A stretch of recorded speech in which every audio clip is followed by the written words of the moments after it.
ಸರಳ ಬಹುಮತ ಪಡೆಯದ ಬಿಜೆಪಿಗೆ ಈಗ ಸಂಖ್ಯಾಬಲದ ಸಮಸ್ಯೆ ಎದುರಾಗಿದೆ. ಬಿಜೆಪಿ ನಾಯಕರನ್ನ ಕಾಡ್ತಾ ಇದೆ number game. Magic number reach ಆಗೋದ್ರಲ್ಲಿ ಅಸಾಧ್ಯವಾಯಿತು. ಹಾಗಾಗಿ ಕಿಚಡಿ ಸರ್ಕಾರವಾಗ್ಬಿಡುತ್ತಾ ಅನ್ನುವಂಥ ಪ್ರಶ್ನೆ ಏನಿತ್ತು, ಆದರೆ ಆ ಸರ್ಕಾರ ಕೂಡ ಎಷ್ಟು ದಿನ ಇರುತ್ತೆ ಅನ್ನುವಂಥ ಪ್ರಶ್ನೆ ಕೂಡ ಸಹಜವಾಗಿಯೇ ಮೂಡ್ತಾ ಇದೆ.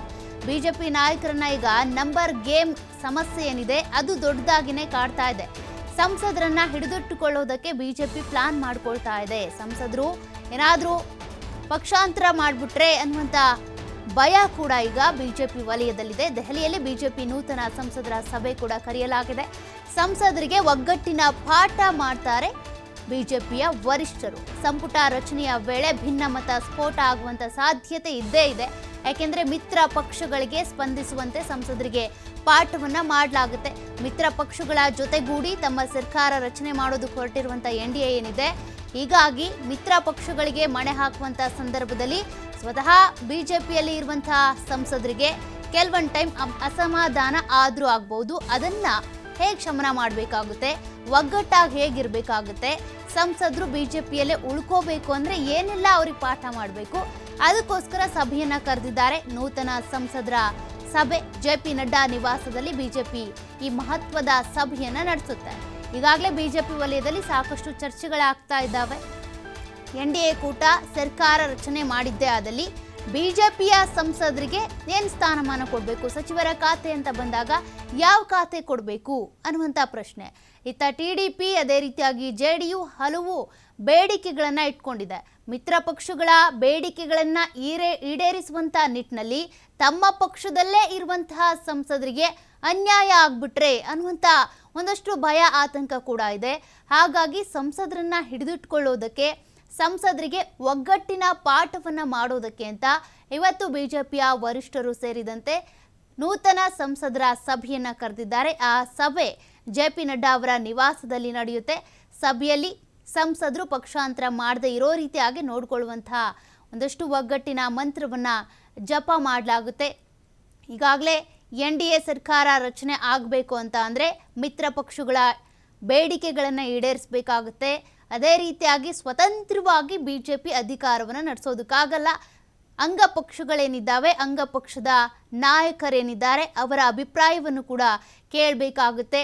ಇನ್ನು ಮೈತ್ರಿ ಮಾಡಿಕೊಂಡು ಈ ರೀತಿಯಾಗಿ NDA ಸರ್ಕಾರ ರಚನೆ ಆಯಿತು ಅಂದರೆ ಬಿಜೆಪಿಯಲ್ಲೇ ಇರುವಂತಹ ಮೂಲ ಬಿಜೆಪಿ ನಾಯಕರು, ಮೂಲ ಬಿಜೆಪಿಯ ಸಂಸದರಿಗೆ ಅನ್ಯಾಯ ಆಗದೇ ಇರೋ ರೀತಿ ನೋಡ್ಕೋಬೇಕಾಗುತ್ತೆ. ಹಾಗಾಗಿ ಒಗ್ಗಟ್ಟಿನ ಪಾಠದ ಸಭೆ ಇವತ್ತು ನಡೀತಾ ಇದೆ.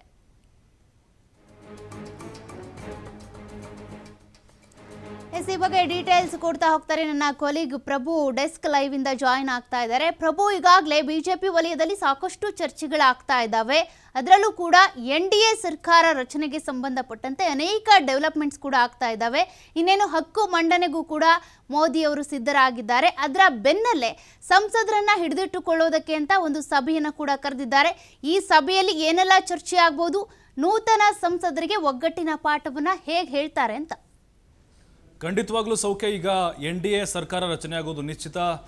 ನರೇಂದ್ರ ಮೋದಿ ಅವರು 3ನೇ ಬಾರಿಗೆ ಪ್ರಧಾನಿ ಆಗೋದು ಕೂಡ ಕನ್ಫರ್ಮ್. ಯಾಕಂತ ಹೇಳಿದ್ರೆ ಚಂದ್ರಬಾಬು ನಾಯ್ಡು ಮತ್ತು JDUನ ನಿತೀಶ್ ಕುಮಾರ್ ಆಲ್ರೆಡಿ ಬೆಂಬಲವನ್ನು ಸೂಚಿಸಿದ್ದಾರೆ. ನಿನ್ನೆ ನಡೆದಂತಹ ಸಭೆಯಲ್ಲಿ 8ನೇ ತಾರೀಕು ಪ್ರಮಾಣವಚನ ಕಾರ್ಯಕ್ರಮ ಇರುತ್ತೆ. ಆದರೆ ಈಗ ಪ್ರಧಾನಿ ನರೇಂದ್ರ ಮೋದಿ ಅವರಿಗೆ ಮುಂದಿನ ಒಂದು ಹಾದಿ ಸುಲಭವಾಗಿಲ್ಲ. ಕಲ್ಲು ಮುಳ್ಳುಗಳಿಂದ ಕೂಡಿದೆ, ಹಗ್ಗದ ಮೇಲಿನ ನಡಿಗೆಯಾಗಿದೆ. ಯಾಕಂತ ಹೇಳಿದ್ರೆ ಅಷ್ಟು ಸುಲಭವಾಗಿಲ್ಲ. ಯಾಕಂದರೆ ಲಾಸ್ಟ್ ಟೈಮ್ 303 ಗೆದ್ದಿದ್ರು. ಹಾಗಾಗಿ ಏಕರ ಚಕ್ರಾಧಿಪತ್ಯ ಅನ್ನುವಂಥ ರೀತಿಯಲ್ಲಿ ಸ್ವತಂತ್ರವಾಗಿ ನಿರ್ಧಾರವನ್ನು ತೆಗೆದುಕೊಳ್ತಿದ್ರು. ತಾವು ಮಾಡಿದ್ದೇ ಒಂದು ಶಾಸನ ಅನ್ನೋ ರೀತಿ ಇತ್ತು. ಆದರೆ ಬಿಜೆಪಿ ಪರಿಸ್ಥಿತಿ ಈ ಬಾರಿ ಹಾಗಿಲ್ಲ. ಈಗ ಬಿಜೆಪಿ ಸಿಂಗಲ್ ಆಗಿ ಗೆದ್ದಿರುವುದು 240 ಸ್ಥಾನಗಳಲ್ಲಿ ಮಾತ್ರ. 32 ಸ್ಥಾನಗಳ ಕೊರತೆ ಇದೆ ಮ್ಯಾಜಿಕ್ ನಂಬರ್ ದಾಟಲಿಕ್ಕೆ. ಹಾಗಾಗಿ ಚಂದ್ರಬಾಬು ನಾಯ್ಡು ಮತ್ತು ನಿತೀಶ್ ಕುಮಾರ್ ಈಗ ಕಿಂಗ್ ಮೇಕರ್ ಆಗಿದ್ದಾರೆ ಅನ್ನೋದು ಕೂಡ ಬಹಳ ಸ್ಪಷ್ಟವಾಗಿ ಇಡೀ ದೇಶಕ್ಕೆ ಗೊತ್ತಾಗಿದೆ. ಬಟ್ ಈಗ ಬಿಜೆಪಿ ಒಗ್ಗಟ್ಟಿನ ಮಂತ್ರವನ್ನು ಜಪಿಸ್ತಾ ಇದೆ. ಇಲ್ಲಿ ತ್ಯಾಗ ಮಾಡಬೇಕಾದಂಥ ಪರಿಸ್ಥಿತಿ ನಿರ್ಮಾಣ ಆಗ್ತಾ ಇದೆ. ಪ್ರಧಾನಿ ನರೇಂದ್ರ ಮೋದಿ ಅವರನ್ನ ಹೊರತುಪಡಿಸಿ ಉಳಿದಂತೆ ಅವರ ಸಂಪುಟದ ಅವರ ಒಂದು ಟೀಮ್ ಏನಿತ್ತು, ಅಮಿತ್ ಶಾ ಆಗಿರ್ಬೋದು, ರಾಜನಾಥ್ ಸಿಂಗ್ ಆಗಿರ್ಬೋದು, ಅದರ ಜೊತೆಗೆ ನಿತಿನ್ ಗಡ್ಕರಿ, ಪ್ರಹ್ಲಾದ್ ಜೋಶಿ, ಪಿಯೂಷ್ ಗೋಯಲ್ ಸೇರಿದಂತೆ ಸಾಕಷ್ಟು ಜನ ಘಟಾನುಘಟಿ ನಾಯಕರು 2 ಅವಧಿಯಲ್ಲಿ ಕೇಂದ್ರ ಸಚಿವರಾಗಿದ್ದರಲ್ವಾ, ಈಗ ಅಂಥವರು ಕೂಡ ತ್ಯಾಗ ಮಾಡಲೇಬೇಕಾದಂಥ ಒಂದು ಪರಿಸ್ಥಿತಿ ನಿರ್ಮಾಣ ಆಗಿದೆ. ಹಾಗಾಗಿ JP ನಡ್ಡಾ ಅವರ ನಿವಾಸದಲ್ಲಿ ಒಂದು ಸಭೆಯನ್ನು ಕರೆದಿದ್ದಾರೆ. ಕೆಲವೇ ಕ್ಷಣಗಳಲ್ಲಿ ಎಲ್ಲ ಸಂಸದರು ಕೂಡ ಇದರಲ್ಲಿ ಭಾಗಿಯಾಗ್ತಾರೆ, ಇನ್ಕ್ಲೂಡಿಂಗ್ ಕರ್ನಾಟಕದ MP ಗಳು ಕೂಡ ಇರ್ತಾರೆ. ಬಟ್ ಇಲ್ಲಿ ಸವಾಲಿರುವುದು ಅಂತ ಹೇಳಿದ್ರೆ 29 ಸಚಿವ ಸ್ಥಾನಕ್ಕೆ ಮಾತ್ರ ಅವಕಾಶ ಇದೆ. 29 ಮಂತ್ರಿಗಳನ್ನು ಮಾಡಲಿಕ್ಕೆ ಕೇಂದ್ರಕ್ಕೆ ಅವಕಾಶ ಇರುವುದು. ಹಾಗಾಗಿ 15ರಿಂದ 20 ಸ್ಥಾನಗಳು ಪ್ರಾದೇಶಿಕ ಪಕ್ಷಗಳಿಗೆ ಹೋಗ್ಬಿಡುತ್ತೆ. ಚಂದ್ರಬಾಬು ನಾಯ್ಡು ಸ್ಪೀಕರ್ ಸೇರಿದಂತೆ ಒಂದು 5 ಖಾತೆ ಕೇಳ್ತಿದ್ದಾರೆ, ನಿತೀಶ್ 4 ಕೇಳ್ತಿದ್ದಾರೆ, ಕುಮಾರಸ್ವಾಮಿ ಒಂದು ಕೇಳ್ತಿದ್ದಾರೆ, LJP ಚಿರಾಗ್ ಪಾಸ್ವಾನ್ ಕೇಳ್ತಾ ಇದ್ದಾರೆ, ಅದ್ರ ಜೊತೆಗೆ ಸೋನೆವಾಲ್ ಅವರು ಒಂದು ಕೇಳ್ತಾ ಇದ್ದಾರೆ, ಅಲ್ಲಿ ಏಕನಾಥ್ ಶಿಂದೆ ಕೇಳ್ತಿದ್ದಾರೆ. ಹೀಗಾಗಿ ಅಲ್ಲೇ 15ರಿಂದ 20 ಹೋಗ್ಬಿಟ್ರೆ ಇನ್ನು BJP ಅತಿ ಹೆಚ್ಚು ಸ್ಥಾನಗಳನ್ನು ಗೆದ್ದಿರುವಂಥ ಪಕ್ಷ. ಹಾಗಾಗಿ ಇವ್ರಿಗೇನು ಕೊಡೋದು, ಇವ್ರ ಅಸಮಾಧಾನ ಸ್ಫೋಟ ಆಗಿ ಮತ್ತೇನಾದರೂ ಅವರೇ ಒಂದು ಪಡೆ ಕಟ್ಕೊಂಡು ಮತ್ತೆ ಸ್ವಪಕ್ಷಕ್ಕೆ ಏನಾದರೂ ಹೊಡೆತ ಕೊಡುವಂಥ ಸಾಧ್ಯತೆಗಳು ಮುಂದೆ ಎದುರಾಗಬಹುದು ಅನ್ನುವಂಥ ಒಂದು ಭಯ ಕೂಡ BJP ಕಾಡ್ತಾ ಇದೆ. ಹಾಗಾಗಿ ಇವತ್ತಿನ ಸಭೆಯಲ್ಲಿ ಎಲ್ಲ ಸಂಸದರಿಗೂ ಕೂಡ ಒಂದು ರೀತಿ ಒಗ್ಗಟ್ಟಿನ ಮಂತ್ರದ ಪಾಠವನ್ನ JP ನಡ್ಡಾ ಅವರು ಮಾಡಲಿದ್ದಾರೆ. ಯಾವುದೇ ಕಾರಣಕ್ಕೂ ಕೂಡ ನೀವು ಪಕ್ಷವನ್ನು ಬಿಡುವಂಥ ಅಥವಾ ಪಕ್ಷದ ವಿರುದ್ಧ ನಡೆದುಕೊಳ್ಳುವಂಥ ತೀರ್ಮಾನಕ್ಕೆ ಬರಬೇಡಿ.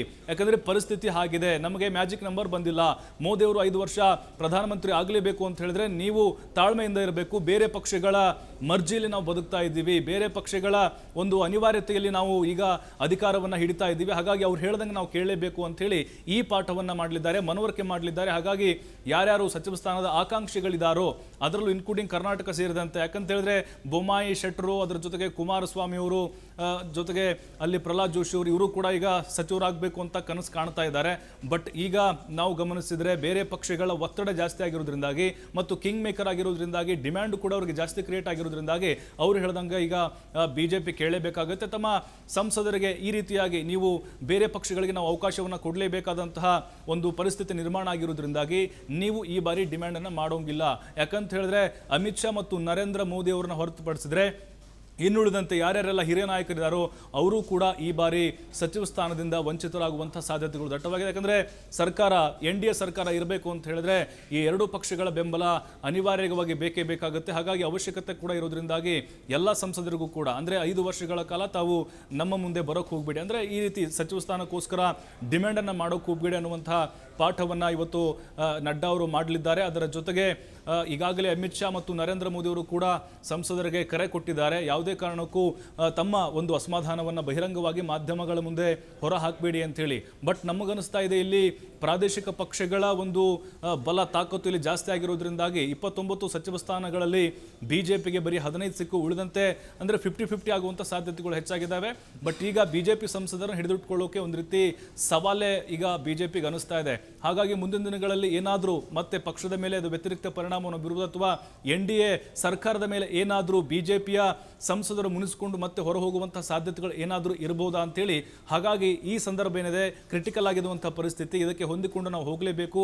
ಪ್ರಾದೇಶಿಕ ಪಕ್ಷಗಳು ಅದರಲ್ಲೂ TDP ಮತ್ತು JDU ನಿತೀಶ್ ಕುಮಾರ್ ಅವರ ಹೇಳಿದ ಹಾಗೆ ನಾವು ಕೇಳಲೇಬೇಕು, ತಲೆದೂಗಬೇಕು. ಇಲ್ಲದೇ ಇದ್ರೆ ನಮ್ಮ ಬುಡಕ್ಕೆ ಇಲ್ಲಿ ಬಾಂಬ್ ಬಿಡುವಂತಹ ಸಾಧ್ಯತೆಗಳು ಇರ್ತವೆ ಮತ್ತು ನಮ್ಮ ಸರ್ಕಾರ ಅಲುಗಾಡುವಂತಹ ಸಂಭವ ಬಂದರೂ ಅಚ್ಚರಿ ಪಡಬೇಕಾಗಿಲ್ಲ ಅನ್ನುವಂತಹ ಕೆಲವೊಂದಿಷ್ಟು ಅಂಶಗಳನ್ನು ಉಲ್ಲೇಖ ಮಾಡಿ ಈಗ ಒಟ್ಟಾರೆ ಎಲ್ಲರೂ ಕೂಡ ಒಟ್ಟಿಗೆ ಹೋಗುವಂತಹ ಮತ್ತು ಯಾವುದೇ ಅಸಮಾಧಾನಗಳು ಸ್ಫೋಟವಾಗದಂತೆ ನೋಡಿಕೊಳ್ಳುವಂತಹ ಸಾಧ್ಯತೆಗಳು ಹೆಚ್ಚಾಗಿ ಇವತ್ತಿನ ಸಭೆಯಲ್ಲಿ ಚರ್ಚೆ ಆಗ್ಬೋದು. ಸೌಖ್ಯ.